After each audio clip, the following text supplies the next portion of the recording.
እኔ አንዳንዴ ምን ይገርመኛል መሰለ የሆነን ጥፋቶች ሲደረጉ ወይም የሆኑ ጥፋቶች ሰዎች ላይ ሲደርሱ 100% ለዛ ሰው ጥፋቱን አሳልፎ መስጠት በጣም ትክክል ነው ብዬ አላምንም።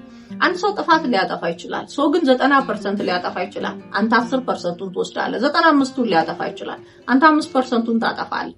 አይ ደግሞ 99ን ሊወስድ ይችላል። ከዛ አንተ 1%ቱ ጥፋት ይኖርብሃል እንጂ አንተ ራስን እንደ ቅዱስ እንደ መልአክ ነጭ ወረቀት አይነት ቀርጸ ካንተም አልፎ አጠገብህ ያሉትን ሰዎች በሙሉ ልክ እንደ ነጭ ወረቀት የሚያንጸባርቁ ባህሪ ያላቸው ሰዎች አድርገ በሌላኛው ወገን የቆመው ሰው ደግሞ ድፍን ጨለማ የሆነ አመለካከት ያለው ስራው ሁሉ ጨለማ አድርገህ የምትቀርጽበት ምክንያት እኔ ትክክል ነው ብዬ አላምንም።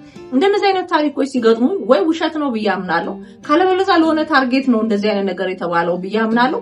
ካልሆነ ደግሞ እውነትም በየዋህነት የራስ ጥፋቶች አይታዩም። አንዳንዴ ሰዎች የራሳችን ጥፋቶች አይታዩንም አይደል? ልክ እንደዛ አይነት ሰዎች ሆነን ነው ብዬ ነው ማሰው። ካለበለዚያ አንድ ሰው 100% አጥፍቶ ሌላኛው ሰው ምንም ሳያጠፋ የሚኖር አይመስለኝም። ይሄ የመላክ ስርዓት ብቻ ነው እንደዛ ሊሆን የሚችለው፣ ወይም መንፈሳዊው ዓለም ብቻ ነው እንደዛ የሚሆነው ብዬ ስለማስብ ነው። ለምሳሌ አንድ ሰው አጥፍቶብሃል እንበል፣ ወይ ከማጥፋቱ በፊት አንተም እጅህና አስተዋጽኦ አለበት ያ ሰው እንዲያጠፋ ያደረገው አውቀህም ይሁን ሳታውቅ ያደረካቸው ነገሮች አሉ። ካለበለዚያ ደግሞ ከማጥፋቱ በኋላ የተደረገ ነገር አለ። አንተ ዛ ሰውዬ ላይ ስላጠፋብህ የወሰድክባቸው እርምጃዎች ያደረካቸው ነገሮች ምንም እንኳን ሰውዬው ጥፋተኛ ቢሆንም አንተም በሰውዬው ተነሳስተህ ያጠፋቸው ጥፋቶች ከጥፋተኝነት ነፃ ያደርጉን። የሆነ ሰው የሆነን ሰው ስለገደለ ተነሳስቼ የሆነን ሰው ገደልኩ ብትል ለዛ ነገር ምላሽ ሊሆን ይችላል ብለህ ብታስቀምጠውም እንኳን አንተም ከገዳይነት ንጹህ አይደለህምና አንዳንዴ ለምን ሰራቸው ነገሮች ወደ ራሳችን መለስ ብለን ብናይ እኔስ ምኑ ጋር ነበርኩ? 1% የሚሆን እንኳን ጥፋት አልነበረኝም። ለዚህ ነገር ምንም አስተዋጽኦ አላረኩም። በእርግጥ የዋህ ብቻ ስለሆንኩ ነው የተጎዳሁት። በጣም በቃ ቀና ስለሆንኩ በጣም በቃ ውስጤ የነበረው መልካምነት በስቶ ነው የተጎዳሁት ብለህ ነው የምታስበው? አይደለም።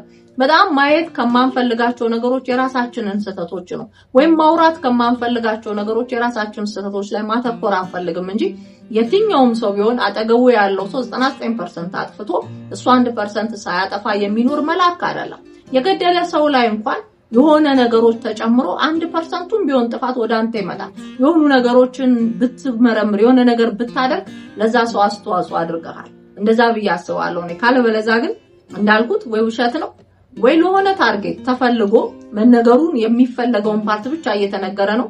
ካልሆነ ደግሞ የምርም በየዋህነት በቃ እኔ ያላጠፋው ይሄ ነገር ልክ ነው የሱ ጥፋት ብቻ ነው የሷ ጥፋት ብቻ ነው ብለህ ልትደመድም ትችላለና አላውቅም። እንደዛ ስለተሰማኝ ነው።